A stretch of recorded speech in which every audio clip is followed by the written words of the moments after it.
Shalom, shalom, chers frères et sœurs en Christ. Bienvenue à la Rhapsodie de la réalité du mercredi 19 mai 2021. Rhapsodie écrite par le pasteur Chris Oyakilome. La lecture vous est offerte par les vérités de l'Évangile. Le thème d'aujourd'hui est « Combattre dans l'intercession ». Et le verset de Colossiens 4, verset 12, qui se lit comme suit. « Epaphras, qui est des vôtres, vous salue.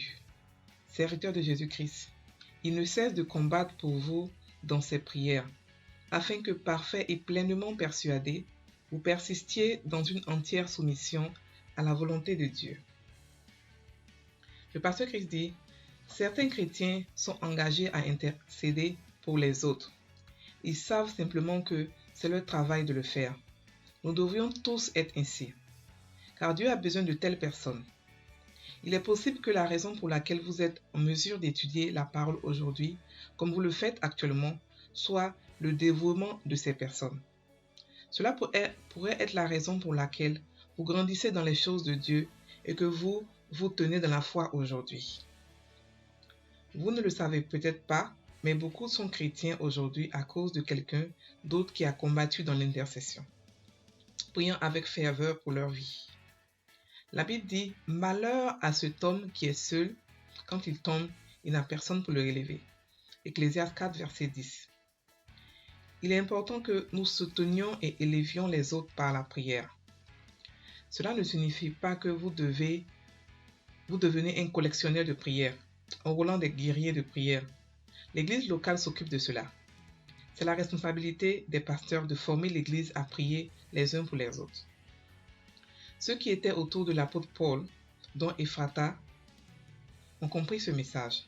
Comme lu dans notre verset principal, Epaphras intercédait pour que l'Église, le peuple de Dieu à Colosse, parvienne à la maturité. Comme c'est inspirant. Lorsque vous prenez la charge du ministère d'intercession, vous vous rangez du côté de Dieu en tant qu'ouvrier dans le royaume. Vous travaillez avec lui pour améliorer et avoir un impact sur la vie des autres. Alléluia. Jésus a dit, « La moisson est grande, mais il y a peu d'ouvriers. » Matthieu 9, verset 37. Il a besoin d'ouvriers qui combattront dans la prière, comme Epaphras pour les âmes des hommes.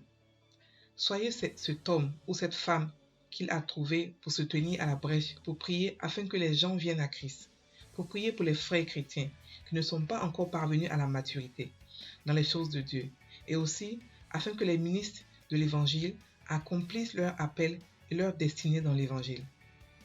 Alléluia, fin de la rhapsodie. Le pasteur Christ ici explique l'importance de l'intercession et de l'intercesseur. Il explique que l'intercession est un acte de combat spirituel.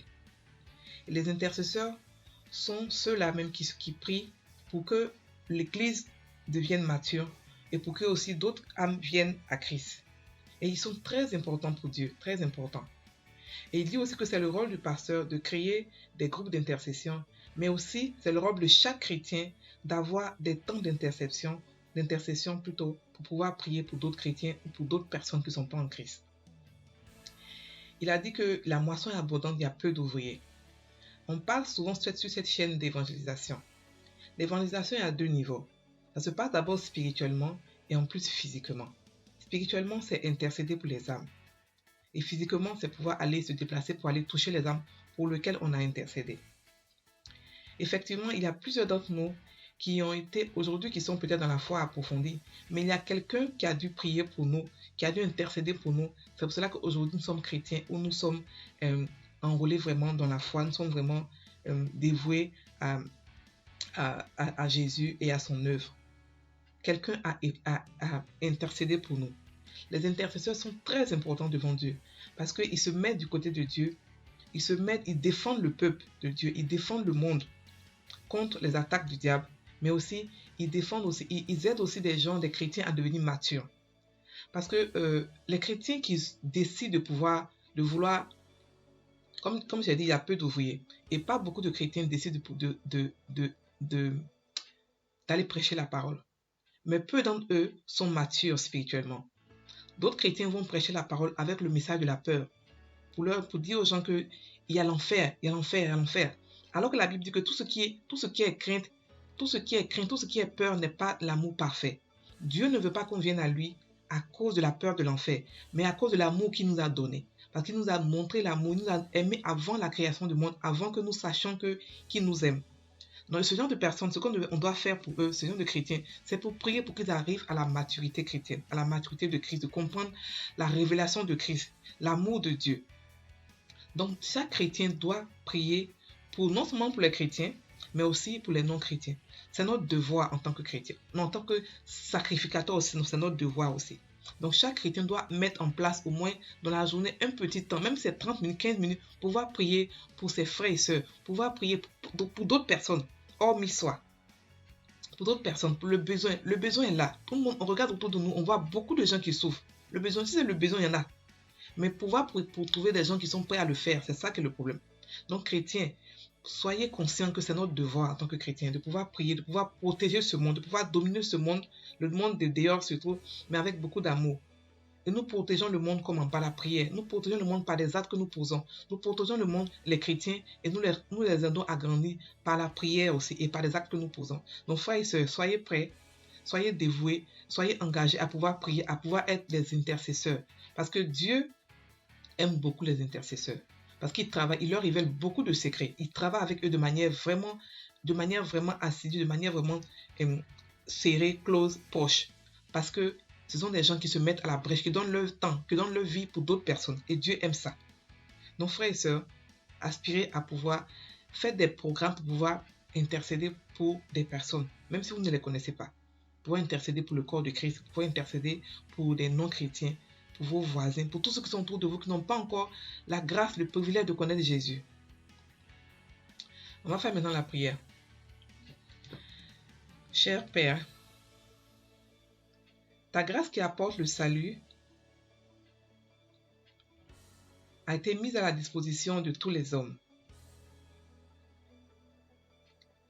Par conséquent,